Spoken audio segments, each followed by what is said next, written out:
Bem-vindos a uma imersão nas curiosidades intrigantes da Bíblia. Hoje vamos explorar uma das imagens mais icônicas da cultura ocidental: o fruto proibido.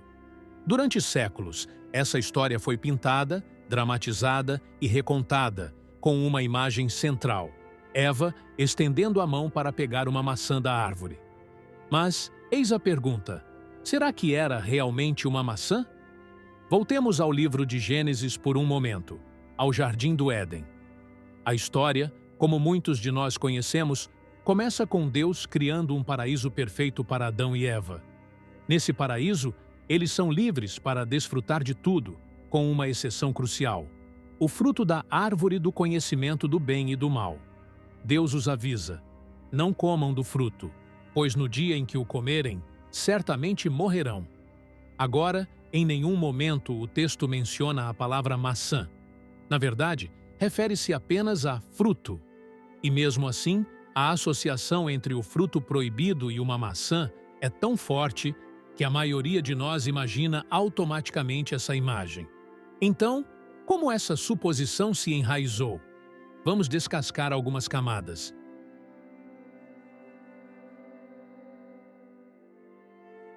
Primeiro, vamos olhar para a linguagem. A palavra original em hebraico no Gênesis é peri, que significa simplesmente fruto. Isso poderia, teoricamente, ser qualquer tipo de fruto: figo, romã, uva ou até algo mais exótico. Então, como chegamos de um fruto vago até uma maçã? A resposta está na tradução do hebraico para o latim. Quando São Jerônimo traduziu a Bíblia para o latim no século IV, no que se tornaria conhecido como a Vulgata, ele usou a palavra malus, que tem um significado curioso. Em latim, malus pode significar tanto maçã quanto mal. Intencionalmente ou não, essa sobreposição linguística ligou o conceito de conhecimento proibido e mal com a imagem de uma maçã. Com o tempo, essa associação cresceu, e a maçã começou a aparecer na arte e na literatura como o símbolo máximo de tentação e pecado. Mas por que essa ideia permaneceu tão forte na mente ocidental? Pode ser que haja algo sobre a maçã que nos atrai em um nível simbólico.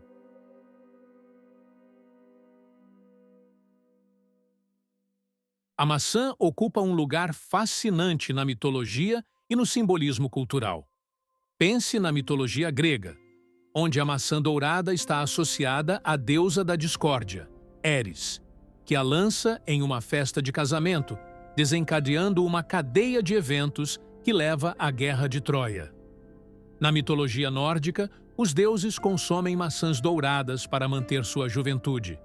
O interessante aqui é que a maçã é frequentemente vista como um objeto místico ou mesmo proibido em muitas culturas, algo desejável, mas perigoso. Talvez essa ressonância cultural tenha ajudado a cimentar a ideia de que o fruto que Eva pegou deve ter sido uma maçã, conectando-o com temas profundos de tentação e desejo. Mas há uma outra perspectiva que vale a pena explorar, uma que vai um pouco mais fundo no que o fruto proibido pode realmente significar.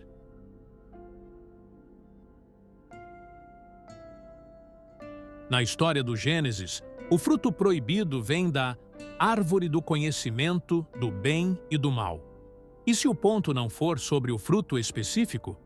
Em vez disso, a árvore e seu fruto representam o conceito de conhecimento em si, um tipo de conhecimento divino ou oculto que deveria ser mantido distante da humanidade. Imagine isto: Adão e Eva, em sua inocência, vivem em perfeita harmonia com Deus e a criação. Eles têm tudo o que precisam e veem o mundo através de uma lente de pureza. Mas então, eles se deparam com uma escolha, uma decisão que poderia abrir um novo campo de compreensão. Compreensão tanto do bem quanto do mal. Quando comem o fruto, seus olhos são abertos e eles se tornam conscientes de sua própria vulnerabilidade, de sua nudez e das complexidades da vida que vêm com a escolha e a consciência humana. Nessa interpretação, o fruto não é tanto um objeto tangível, mas um símbolo de despertar. um momento em que a humanidade se move de um estado de inocência para um de responsabilidade moral e consciência. Essa mudança é monumental, pois significa uma transição do Éden para um mundo onde cada ação tem consequências e onde as pessoas devem lidar com o certo e o errado. Este é, em essência, o nascimento do livre-arbítrio.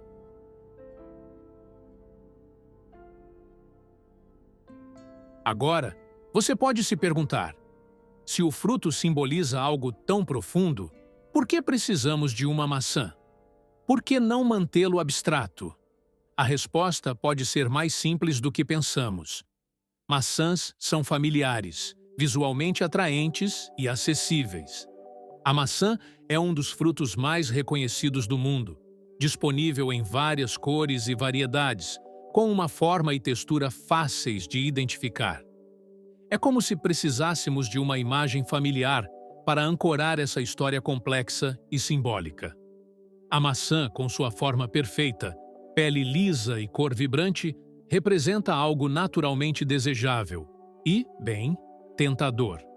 Além disso, o miolo da maçã, suas sementes, poderia representar um conhecimento oculto dentro de algo aparentemente belo.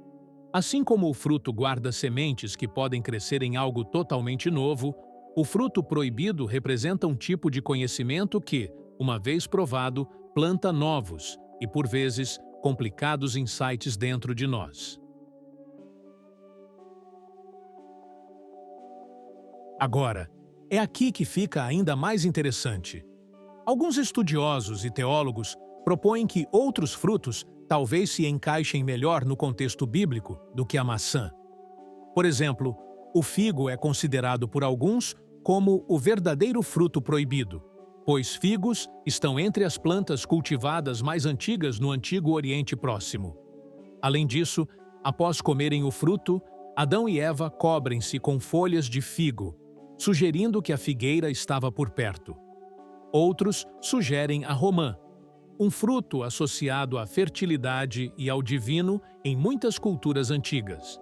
Na verdade, algumas tradições rabínicas propõem que o fruto proibido era uma romã, enfatizando sua ligação com a beleza e a plenitude da vida. Ainda outros consideram a uva, outro fruto antigo com profundas conexões simbólicas na literatura bíblica. A videira e o vinho possuem fortes associações com a terra, a fertilidade e, por vezes, até mesmo uma ambiguidade moral, já que o vinho pode tanto elevar quanto intoxicar.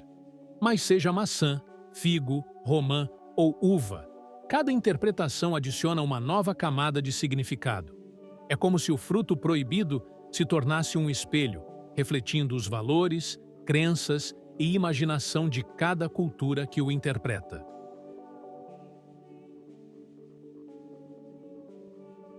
Então, por que importa qual fruto estava na árvore? Alguns podem dizer: isso não perde o ponto principal da história? E talvez isso seja verdade. Mas às vezes, esses pequenos detalhes, aqueles que de alguma forma se fixaram em nossa imaginação, nos oferecem uma porta de entrada para questões maiores. Quando paramos para pensar, era realmente uma maçã? Na verdade, estamos começando a investigar mais profundamente. Essa pergunta nos leva a considerar como a história humana, a linguagem e a cultura moldam nossa compreensão dos textos antigos. Ela nos desafia a pensar em quanto do que sabemos é, na verdade, uma interpretação moldada por séculos de narrativa, tradução e imaginação.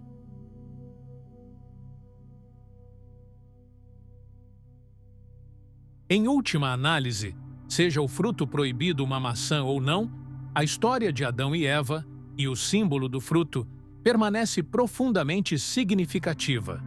Ela nos fala sobre a natureza da escolha, a complexidade do conhecimento e o poder do desejo. De certo modo, a maçã tornou-se uma espécie de fruto do conhecimento por si só. Assim como o fruto no Éden abriu os olhos de Adão e Eva para uma nova realidade, questionar a maçã em nossas próprias mentes nos abre para considerar novas camadas de significado na história. A história nos convida a perguntar: Quais são os frutos proibidos em nossas próprias vidas? Existem coisas às quais aspiramos pensando que nos trarão alegria ou poder, apenas para descobrir que vêm com consequências inesperadas? E talvez, mais importante ainda, existem áreas em nossas vidas em que também precisamos fazer escolhas que nos movem da inocência para a responsabilidade, da simplicidade para a compreensão? À medida que descascamos essas camadas, podemos perceber que a maçã é menos sobre um fruto específico e mais sobre a jornada humana, uma jornada de curiosidade, escolha e o profundo mistério de nossa própria natureza. Então, da próxima vez que você vir uma maçã, tire um momento.